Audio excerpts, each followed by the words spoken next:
El segundo anillo de poder, parte 15. Bueno, sean bienvenidos a este nuestro espacio en audio. Pues vamos con lo nuestro. Estamos en el capítulo 5, el arte de soñar, y en la tercera parte de este capítulo y parte final del capítulo. Pues vamos con ello. ¿Cómo puede guiarnos este hombre?, preguntó Lidia a la gorda. No es un verdadero nahual, es un hombre. Nos va a convertir en idiotas semejantes a él. Según hablaba, la expresión vil en el gesto de Rosa y Josefina se me iba haciendo más evidente. Intervino la gorda para explicarles lo que había visto esa tarde acerca de mí. Terminó diciendo que, así como me había recomendado cuidarme de sus redes, similar consejo les daba a ellas: cuidarse de caer en las mías.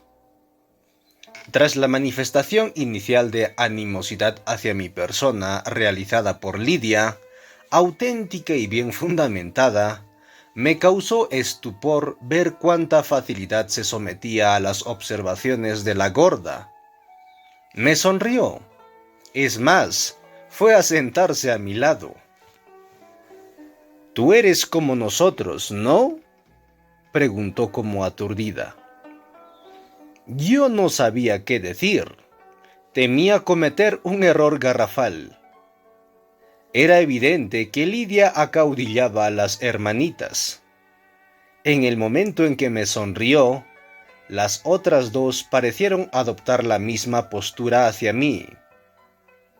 La gorda le dijo que no se preocuparan por mi bolígrafo y mi libreta, y mis preguntas sobre todo, que a cambio yo no me pondría nervioso cuando ellas se dedicasen a hacer lo que más les gustaba: abandonarse a sí mismas. Las tres fueron a sentarse cerca de mí. La gorda fue hasta la mesa, cogió los paquetes y los llevó al coche. Pedí a Lidia que me disculpara por mis torpezas pasadas, y a todas ellas que me contasen cómo habían llegado a ser aprendices de don Juan. Para que no se sintieran incómodas, yo les conté cómo había conocido a don Juan. Sus relatos no difirieron en nada de los de doña Soledad.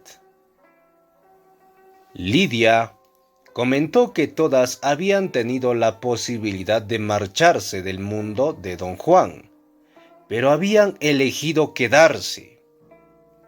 Por lo que hacía a ella en particular, siendo la primera de las aprendices, había tenido sobradas ocasiones para irse. Una vez el nahual y Genaro la hubieron curado. El primero le había señalado la puerta, aclarándole que, de no utilizarla en ese preciso momento, se cerraría para no volverse a abrir nunca. «Mi destino quedó sellado en el instante en que se cerró», me dijo Lidia. «A ti te sucedió algo semejante.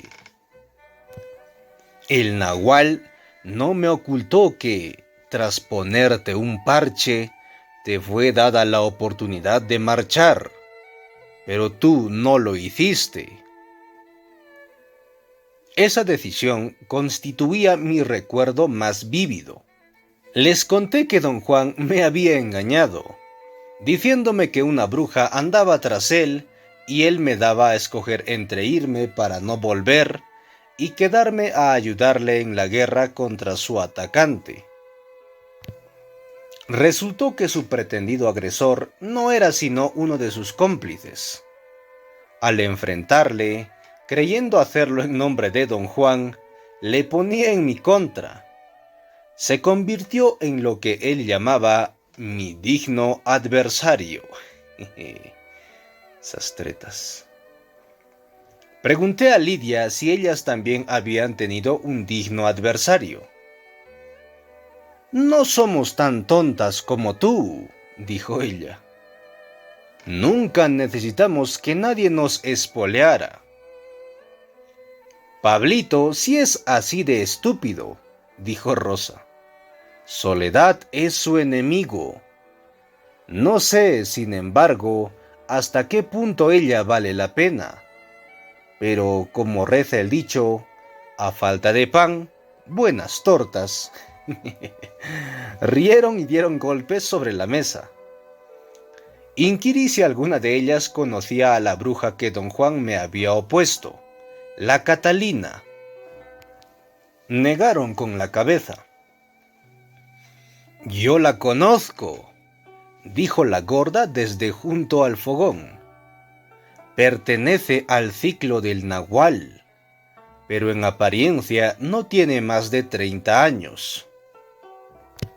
¿Qué es un ciclo, gorda?, pregunté.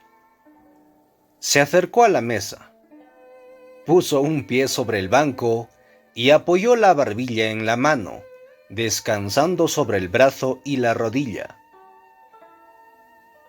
Los brujos como el Nahual y Genaro tienen 2 ciclos, explicó. Durante el primero son humanos como nosotros. Nos encontramos en nuestro primer ciclo. A cada uno nos ha sido asignada una tarea. El llevarla a cabo nos hará perder la forma humana. Eligio. Los 5 aquí presentes y los Genaros pertenecemos a un mismo ciclo. El segundo ciclo es aquel en que el brujo ya no es humano. Tal el caso del Nahual y de Genaro. Vinieron a educarnos y hecho eso, partieron. Nosotros somos para ellos su segundo ciclo. El Nahual y la Catalina son como tú y Lidia. Se encuentran en idénticas posiciones. Ella es una bruja asustadiza, como Lidia. La gorda regresó a su lugar junto a las hornallas. Las hermanitas se veían inquietas. Esa debe ser la mujer que conoce las plantas de poder, dijo Lidia a la gorda. Esta confirmó su suposición. Las interrogué acerca de si el Nahual les había dado alguna vez plantas de poder. No, a nosotras no, replicó Lidia. Las plantas de poder solo se dan a gente vacía, como tú y como la gorda. ¿Te dio plantas de poder el Nahual?, pregunté a la gorda en voz bien audible. La gorda mostró 2 dedos, alzándolos hasta por sobre su cabeza. El Nahual le ofreció su pipa 2 veces, dijo Lidia, y en ambos casos perdió la razón. ¿Qué fue lo que sucedió?, pregunté a la gorda.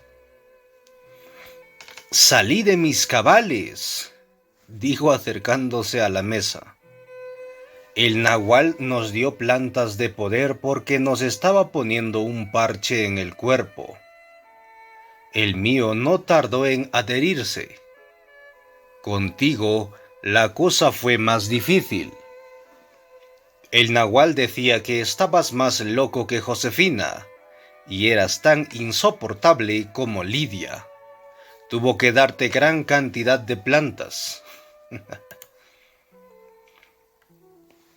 La gorda explicó que las plantas de poder solo eran empleadas por los brujos que dominaban enteramente su arte.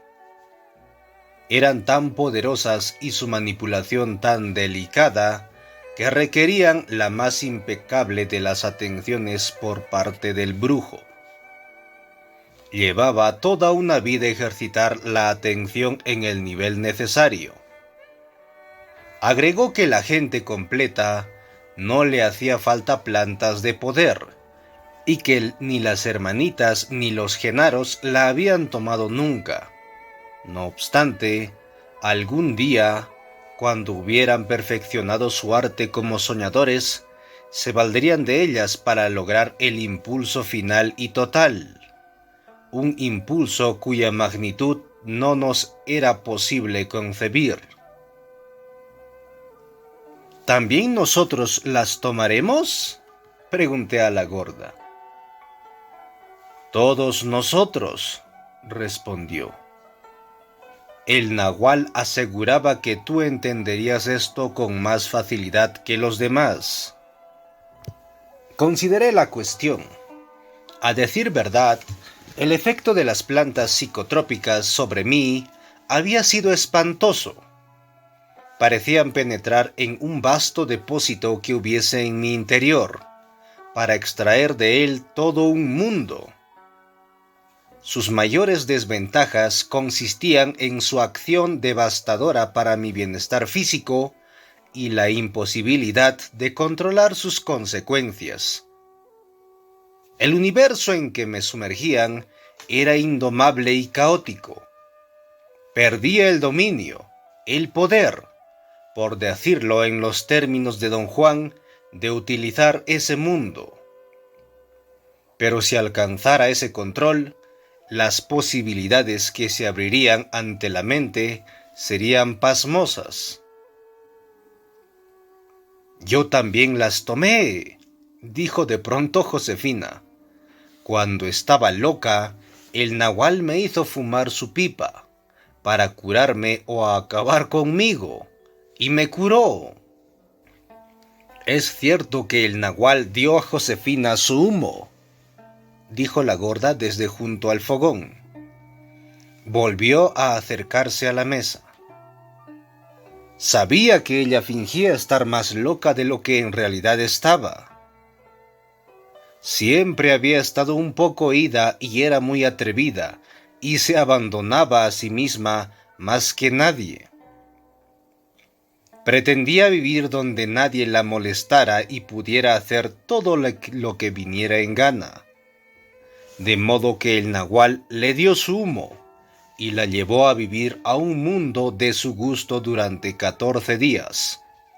Al cabo, se aburrió tanto de estar allí que se curó. Dejó de darse lujos. Esa fue su cura. La gorda regresó a la cocina. Las hermanitas rieron y se dieron palmaditas en la espalda. Recordé entonces que en la casa de doña Soledad, Lidia no solo había dado a entender que don Juan me había dejado un paquete, sino que me había mostrado un envoltorio muy semejante a la funda en que don Juan guardaba la pipa. Mencioné a Lidia que había afirmado que me lo entregaría cuando la gorda estuviese presente.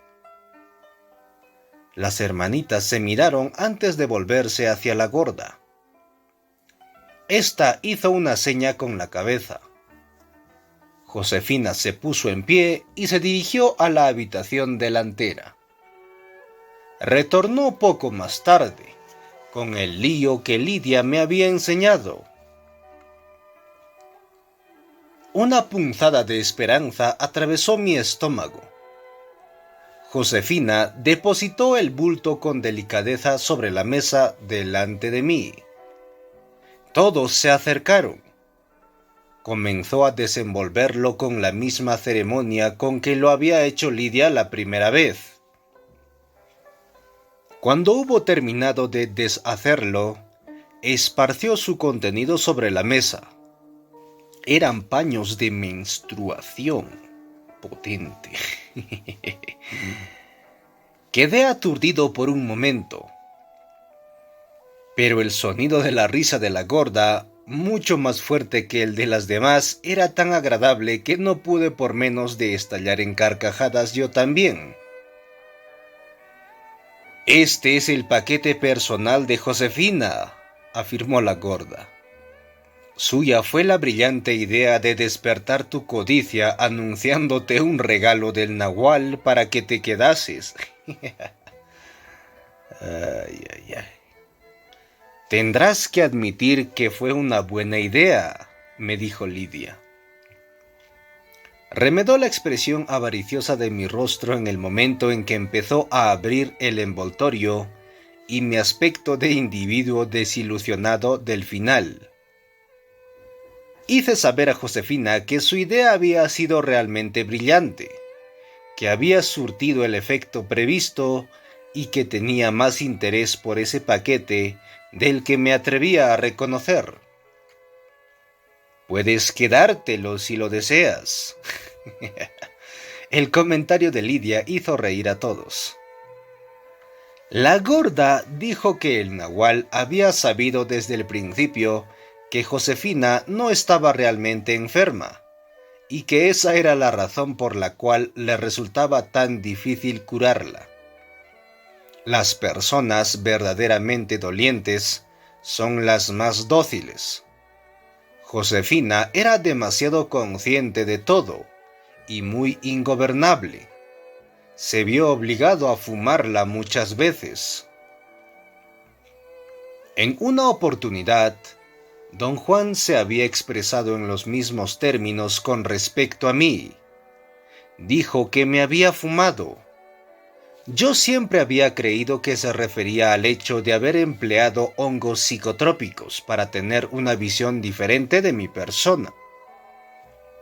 ¿Cómo te fumó?, pregunté a Josefina. Se encogió de hombros sin responder.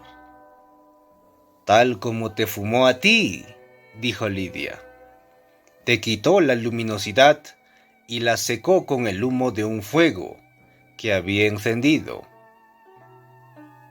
Estaba seguro de que don Juan nunca había mencionado nada semejante. Pedí a Lidia que me explicara lo que sabía sobre el particular. Se volvió hacia la gorda. El humo es muy importante para los brujos, dijo la gorda.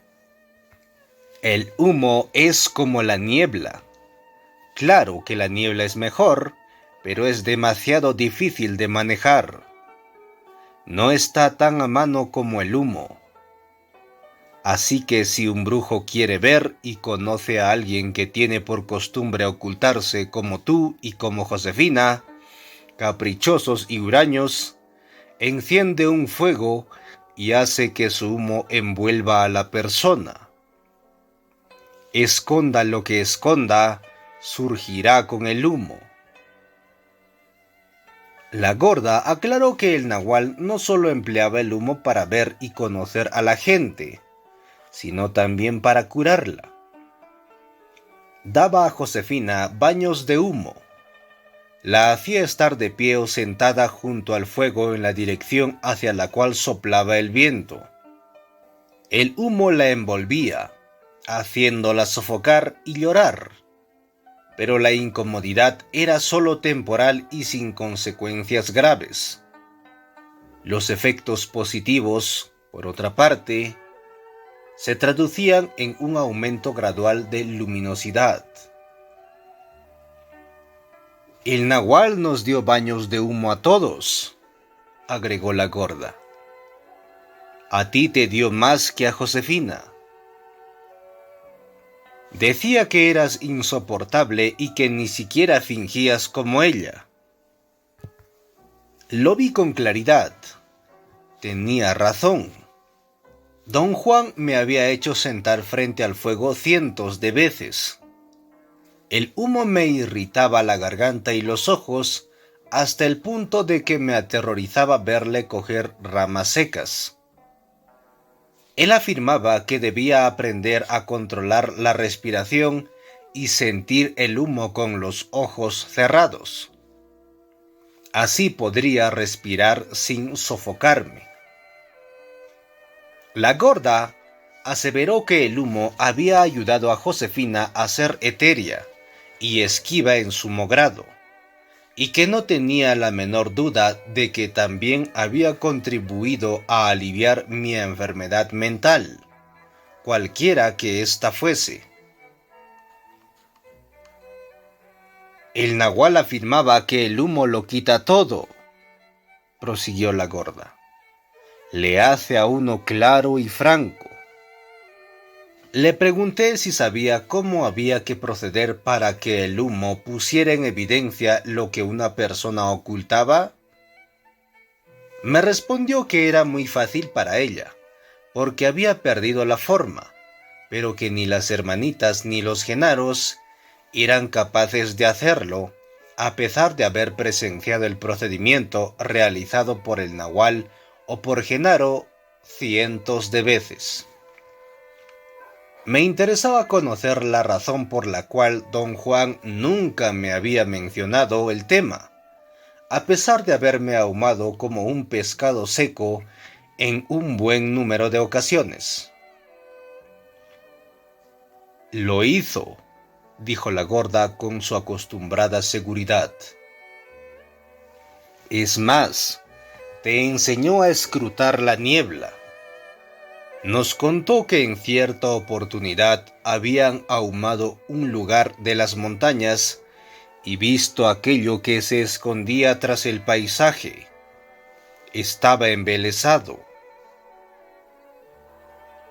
Recordé una exquisita distorsión visual, una alucinación pasada, que consideraba producto de la acción cruzada de una muy densa niebla y una tormenta eléctrica que habían tenido lugar simultáneamente. Les narré el episodio y agregué que don Juan jamás me había enseñado nada, al menos directamente, acerca de la niebla ni del humo. Se había limitado a encender fuegos o guiarme hacia los bancos de niebla. La gorda no dijo nada. Se puso de pie y volvió a la cocina. Lidia sacudió la cabeza e hizo un chasquido con la lengua. «Eres completamente idiota», dijo. «El nahual te lo enseñó todo. ¿Cómo crees posible, en caso contrario, haber llegado a ver lo que nos acabas de contar?» Un abismo separaba nuestros distintos modos de entender la enseñanza. Les dije que si yo les enseñase algo que supiera, como conducir un coche, lo haría paso a paso, asegurándome de que comprendiesen todas y cada una de las facetas del procedimiento global. La gorda retornó a la mesa. «Eso solo se puede hacer cuando el brujo enseña algo relativo al tonal», afirmó. «Cuando trata del nahual, debe dar la instrucción, es decir, mostrar el misterio al guerrero, y nada más. El guerrero que recibe los misterios debe ganar su derecho al conocimiento como instrumento de poder, haciendo aquello que le ha sido descubierto. El nahual te reveló más misterios que a todos nosotros, pero eres muy perezoso, como Pablito, y prefieres seguir sumido en la confusión. El tonal y el nahual son dos mundos diferentes. En uno se habla, en el otro se actúa». Cuando terminó de hablar, sus palabras cobraron sentido para mí. Comprendí lo que quería decir. Regresó a la cocina, revolvió algo en una olla y se acercó nuevamente. «¿Por qué eres tan imbécil?», me preguntó Lidia directamente. «Está vacío», replicó Rosa. Me hicieron poner de pie y exploraron mi cuerpo con los ojos hasta bizquear. Me palparon la región umbilical. «Pero, ¿por qué sigues tan vacío?», preguntó Lidia. «Sabes lo que debes hacer, ¿no?», agregó Rosa. «Estuvo loco», les dijo Josefina. Debe estarlo todavía.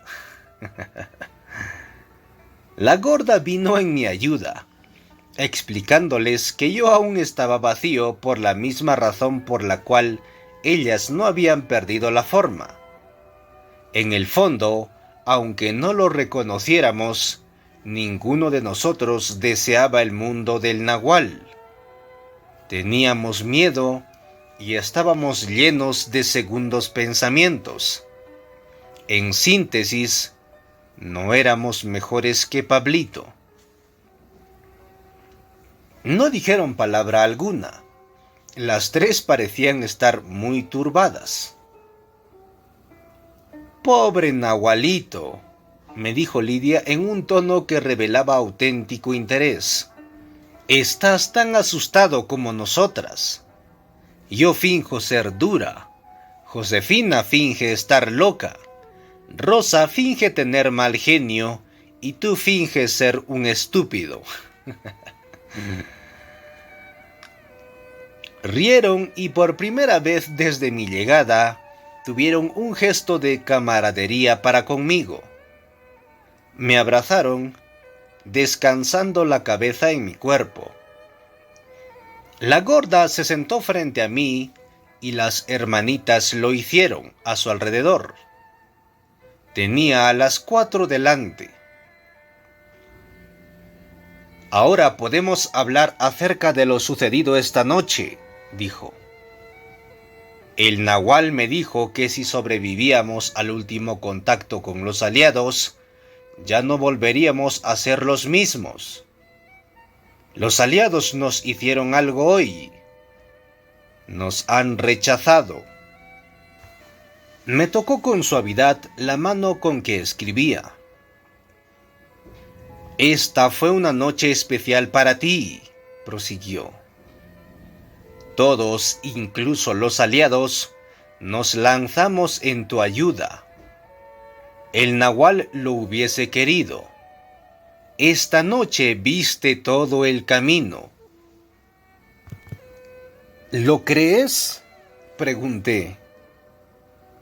«Ya estás de nuevo», comentó Lidia y todas rieron. «Háblame de mi ver, gorda», insistí. «Sabes que soy idiota. No debe haber malentendidos entre nosotros». «De acuerdo», dijo. «Te comprendo.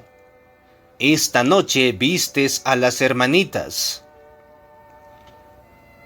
Les dije también que había presenciado acciones increíbles realizadas por don Juan y don Genaro. Les había visto con la misma claridad con que acababa de ver a las hermanitas, pero don Juan y don Genaro siempre habían llegado a la conclusión de que no había visto. Me costaba, en consecuencia, precisar en qué sentido eran diferentes los actos de las hermanitas. «¿Quieres decir que no las viste colgadas de las líneas del mundo?», inquirió. «No, no las vi».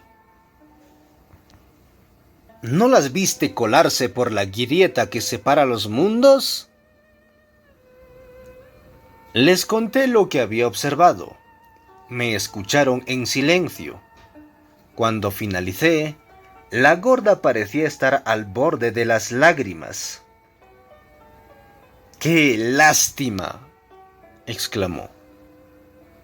Se puso de pie, rodeó la mesa y me abrazó. Sus ojos eran claros y serenos. Comprendí que no me guardaba rencor. «Es parte de nuestro destino el que estés obstruido», dijo. «Pero sigues siendo el nahual para nosotras. No te molestaré con feos pensamientos. Al menos, de eso puedes estar seguro». Comprendí que lo que decía era en verdad. Me hablaba desde un nivel en que yo solo había visto a don Juan. Había insistido en atribuir su talante a la pérdida de la forma humana, Ciertamente era un guerrero sin forma. Me recorrió una oleada de profundo cariño hacia ella. Estaba a punto de llorar. Fue en ese instante, al percibir que estaba ante un maravilloso guerrero, que me sucedió algo sumamente curioso. Tal vez la mejor forma de describirlo consistía en decir que me estallaron los oídos inesperadamente, salvo por el hecho de que sentí el estallido en medio del cuerpo, exactamente debajo del ombligo, con más intensidad que en los oídos. Una ráfaga caliente recorrió mi cuerpo, y de pronto recordé algo que jamás había visto, como si una memoria ajena hubiese tomado posesión de mí. Recordé a Lidia, aferrada a 2 cuerdas rojizas horizontales, andando por la pared. A decir verdad, no caminaba. Se deslizaba sobre un denso lío de líneas sobre las cuales afirmaba los pies. La recordé jadeante y con la boca abierta, debido al esfuerzo que le representaba tirar de las cuerdas rojizas. La razón por la cual había perdido el equilibrio al finalizar su exhibición consistía en que la había visto como una luz que rodeaba el cuarto vertiginosamente. Tironeaba de la zona de alrededor de mi ombligo. También vinieron a mi memoria los actos de Rosa y de Josefina. Rosa realmente había estado allí colgada, haciendo con la mano izquierda largas fibras rojizas verticales, pendientes del oscuro techo como hojas de un emparramado. El brazo derecho le servía para mantenerse cogida a otras fibras, también verticales, que parecían ayudarle a conservar la estabilidad. También se sujetaba con los pies. Hacia el final de su demostración, semejaba una fosforescencia cerca del techo. El contorno de su cuerpo había desaparecido. Josefina se había escondido detrás de unas líneas que daban la impresión de surgir del suelo. Lo que había hecho con el brazo alzado había sido reunirlas en un haz del ancho necesario para ocultar su cuerpo. Su vestido, inflado, le había sido de gran ayuda. De algún modo había contraído su luminosidad. Su gran bulto era tan solo aparente. Al finalizar su acto, Josefina, al igual que Lidia y Rosa, no pasaba de ser una mancha de luz. Logré pasar mentalmente de un recuerdo a otro. Cuando les hablé de todo lo que había acudido a mi memoria, las hermanitas me miraron desconcertadas. La gorda era la única que parecía al corriente de lo que me estaba ocurriendo. Rió verdaderamente complacida y comentó que el nahual tenía razón al afirmar que yo era demasiado perezoso para recordar lo que veía. En consecuencia, solo me preocupaba por lo que miraba. Ay, locos. ¿Es posible, pensé, que haya seleccionado inconscientemente mis recuerdos? ¿O todo esto es obra de la gorda? De ser cierto que al principio había limitado las posibilidades de mi memoria, para terminar luego aceptando las porciones censuradas, también debía ser verdad que había percibido mucho más al respecto a las acciones de don Genaro y don Juan. No obstante, solo retenía una parte del conjunto de percepciones de aquellos sucesos. Es difícil creer, dije a la gorda, que puedo recordar en cierto momento algo que no había recordado un momento antes. El nahual decía que todos podíamos ver y escoger y sin embargo no tener memoria de lo visto, respondió. Ahora comprendo cuánta razón tenía. Todos somos capaces de ver, unos más que otros.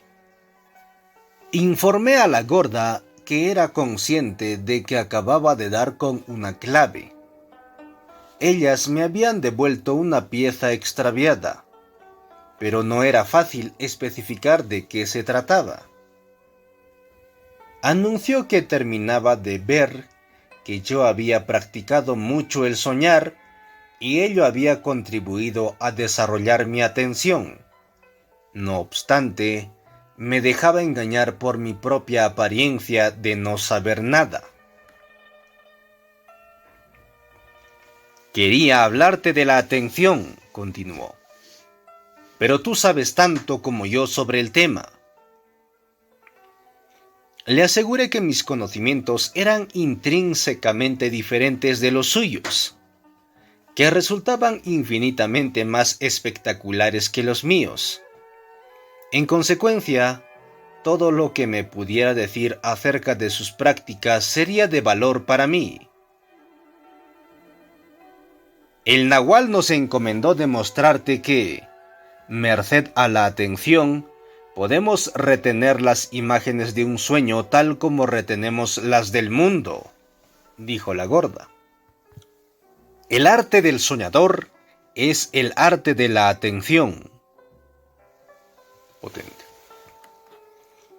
Los pensamientos se precipitaban sobre mí como si hubiera sobrevenido un corrimiento de tierras. Tuve que ponerme en pie y andar un poco por la cocina. Volví a sentarme. Pasamos un rato en silencio. Sabía perfectamente qué había querido decir al afirmar que el arte del soñador era el arte de la atención. Comprendí entonces que don Juan me había dicho y mostrado todo lo posible. Sin embargo, yo no había sido capaz de captar las premisas de su conocimiento con mi cuerpo, mientras le estuve cerca. Él sostenía que la razón era el demonio que me tenía encadenado y que debía derrotarlo si quería llegar a captar su enseñanza. Todo, por lo tanto, consistía en dar con el medio idóneo para vencer mi razón. Siempre había supuesto que con esa palabra aludía a la capacidad de entender, inferir o pensar de un modo racional ordenado. Al escuchar a la gorda, me di cuenta de que, para él, razón era sinónimo de atención. Don Juan aseveraba que el núcleo de nuestro ser era el acto de percibir, y lo mágico de nuestro ser era la toma de conciencia. Para él, la percepción y la conciencia constituían una sola, inseparable, unidad funcional, una unidad con dos esferas. La primera de ellas correspondía a la atención del tonal, es decir, a la capacidad de la gente corriente de percibir y situar su conciencia en el mundo ordinario, el de la vida diaria. Don Juan también llamaba a esa forma de atención primer anillo de poder, y la describía como nuestra terrible pero indiscutible facultad de poner orden en nuestra percepción del mundo. La segunda esfera abarcaba la atención del nahual, esto es, la capacidad de los brujos de situar su conciencia en el mundo no ordinario. Él denominaba a este ámbito segundo anillo de poder, la facultad completamente tormentosa que todos teníamos, pero solo los brujos usaban. de poner orden en ese otro mundo. La gorda y las hermanitas, al demostrarme que el arte de los soñadores consistía en retener las imágenes de los sueños mediante la atención, no habían hecho más que desarrollar el aspecto práctico del esquema de Don Juan. Ellas habían llevado a la práctica el conjunto teórico de sus enseñanzas. Para poder realizar una exhibición de tal arte, debían valerse de su segundo anillo de poder o atención del nahual. Y para poder presenciarla, yo debía hacer lo mismo. En realidad, era evidente que yo había repartido mi atención entre ambos dominios. Tal vez todos percibimos constantemente ambas formas, pero decidimos aislar una para el recuerdo y descartar la otra, o tal vez archivamos la segunda, como había hecho yo. En ciertas ocasiones de tensión y receptividad, la memoria censurada sale a la superficie y tenemos entonces dos visiones distintas de un mismo acontecimiento. Lo que Don Juan había luchado por derrotar, o mejor dicho, suprimir en mí, no era mi razón considerada en el sentido de capacidad para el pensamiento racional, sino mi atención del tonal, o conciencia del mundo del sentido común. La gorda me había explicado el motivo por el cual él había buscado que así fuera al explicarme que el mundo diario existe porque sabemos cómo retener sus imágenes. Por lo tanto, si uno pierde la atención necesaria para conservarlas, el mundo se derrumba. El nahual nos decía que lo importante era la práctica, dijo la gorda de pronto. Una vez centrada la atención en las imágenes de tu sueño, queda atrapada allí para siempre. Al final puedes llegar a ser como Genaro, que recordaba cuánto había visto en todos sus sueños. Cada una de nosotras posee otros 5 sueños, dijo Lidia. Pero te mostramos solo el primero porque es el que nos dejó el nahual. ¿Pueden soñar cuantas veces lo deseen?, pregunté. No, replicó la gorda. Soñar requiere mucho poder. Ninguna de nosotras tiene tanto.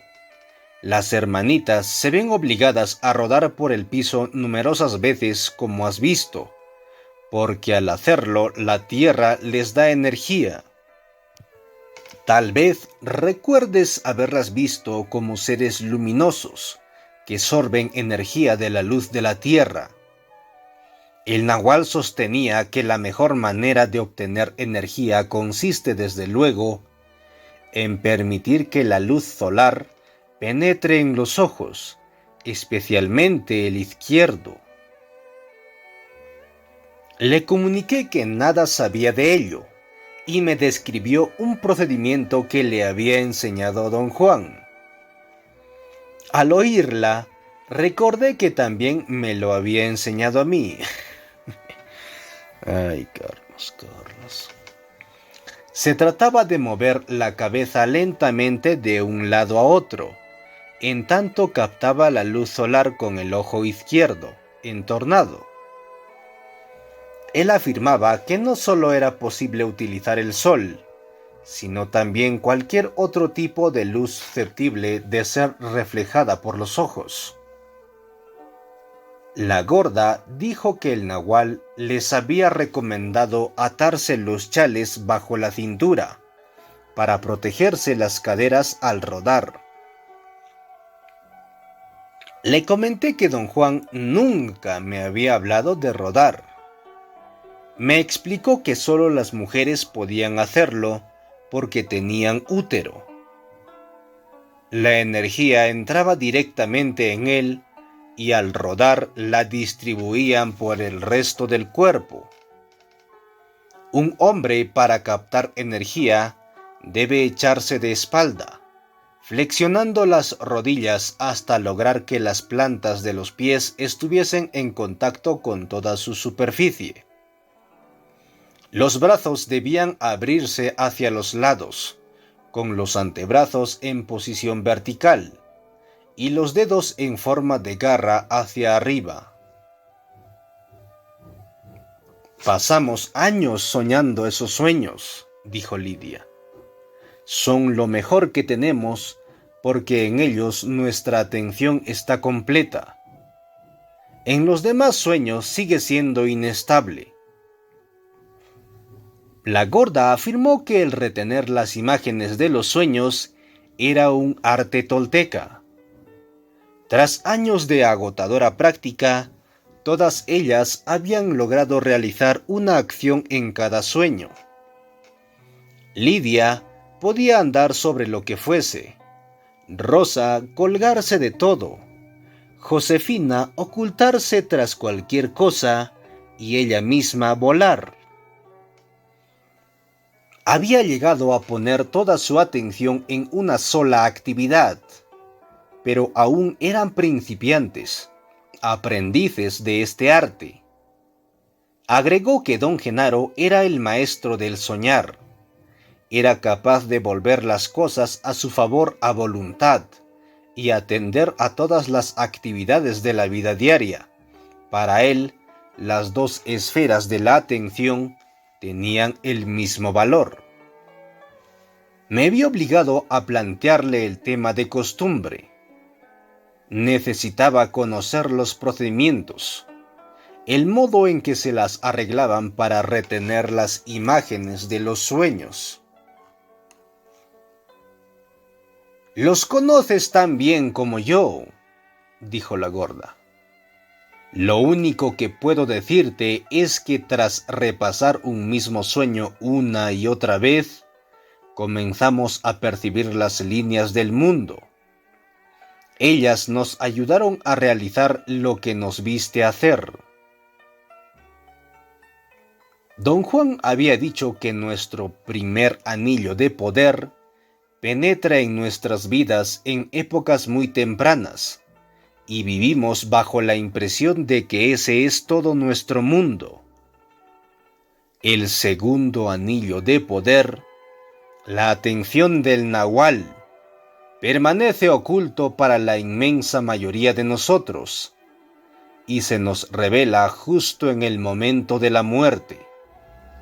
No obstante, existe un camino para poder llegar hasta él, al alcance de todos, pero cuyo recorrido solamente emprenden los brujos. El soñar. ¡Ah, su máster! Ahí está la clave. Soñar consiste, en esencia, en transformar los sueños corrientes en cuestiones volitivas. Los soñadores, mediante el expediente de concentrar la atención del nahual en los asuntos y sucesos de sus sueños ordinarios, los transforman en soñar. Don Juan aseguraba que no existía un procedimiento específico para alcanzar la atención del nahual. Solamente me había dado pistas. La primera fue que debía buscar mis manos en los sueños. Entonces, el ejercicio de atención fue ampliado a la búsqueda de objetos, rasgos característicos del paisaje, como calles, edificios, etc. Desde allí, pasar a soñar sobre lugares determinados a determinadas horas.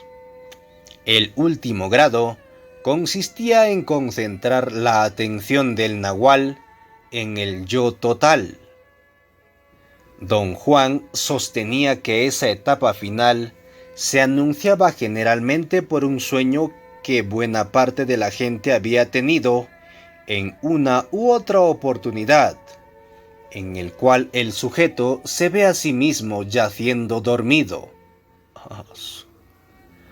para cuando un brujo tiene ese sueño, su atención se ha desarrollado hasta el punto de que, en vez de despertar, como les ocurre a la mayoría de las personas, da media vuelta y se pone en actividad, como lo haría en el mundo en que tiene lugar nuestra vida diaria.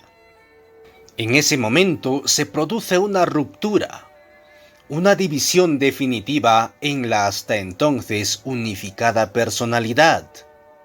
En la concepción de Don Juan, el atrapar la atención del nahual y desarrollarla hasta el nivel de perfección de nuestra atención diaria al mundo, tenía por resultado el nacimiento del otro yo, un ser idéntico a uno, pero construido en el soñar. Don Juan me había hecho saber que no existen reglas establecidas para la educación de ese doble, como no existen para alcanzar la conciencia corriente. Sencillamente se logra mediante la práctica. Él aseveraba que el método más adecuado se nos revelaba en la captación de la atención del nahual. Me instaba a practicar el soñar, sin permitir que mis temores convirtieran la actividad en una carga. Lo mismo había hecho con la gorda y las hermanitas, pero era evidente que algo les había permitido llegar a ser más receptivas que yo a la idea de otro nivel de atención. Genaro pasaba la mayor parte del tiempo en su cuerpo de soñar, dijo la gorda. Lo prefería. Por eso podía hacer las cosas más fantásticas y asustarte mortalmente. Genaro podía pasar por la grieta de entre los mundos como tú y yo lo hacemos por una puerta, en ambas direcciones. Don Juan también me había hablado mucho de la grieta entre los mundos. Yo siempre había creído que se refería metafóricamente a una división sutil entre el mundo percibido por un hombre corriente y aquel percibido por los brujos. La gorda y las hermanitas me habían demostrado que la grieta entre los mundos era algo más que una metáfora. Era más bien la capacidad para pasar de uno a otro nivel de atención. Una parte de mí entendía perfectamente a la gorda, en tanto la otra se hallaba más aterrorizada que nunca. «Has estado preguntando por el lugar al que habían ido el nahual y Genaro», dijo la gorda. «Soledad fue muy brutal al decirte que se habían ido al otro mundo. Lidia te dijo que habían abandonado estos alrededores. Los Genaros, como buenos idiotas, te asustaron. Lo cierto es que se marcharon por esa grieta». Por alguna razón inaprehensible para mí, sus palabras me lanzaron al caos. Siempre había estado convencido de que su partida era definitiva. Sabía que no se habían ido en sentido ordinario, pero había dejado el asunto en el reino de la metáfora. Si bien había llegado a decírselo a amigos íntimos, nunca lo había creído realmente. En lo profundo de mí, nunca había dejado de ser un hombre racional, pero la gorda y las hermanitas habían convertido mis oscuras metáforas en posibilidades reales. Lo cierto era que la gorda nos había transportado medio kilómetro valiéndose de la energía de su soñar. La gorda se puso en pie y declaró que yo lo había entendido todo y era hora de comer. Nos sirvió lo que había preparado. Tuve la impresión de no estar comiendo. Una vez que terminamos, se levantó y se acercó a mí. «Creo que ya ha llegado el momento de que te vayas», me dijo. La frase parecía ser una indicación para las hermanitas. Estas dejaron los asientos a su vez. «Si te quedas, ya nunca podrás partir», prosiguió la gorda. «El nahual te ofreció la libertad una vez, pero tú escogiste permanecer con él. Me dijo que si sobrevivíamos al último contacto con los aliados, debía darles de comer, hacerlos sentir bien y despedirme de todos. Supongo que ni las hermanitas ni yo tenemos dónde ir, de modo que no hay posible elección, pero tu caso es diferente». Las hermanitas me rodearon y se despidieron una a una. La situación era monstruosamente irónica. Podía irme, pero no tenía a dónde.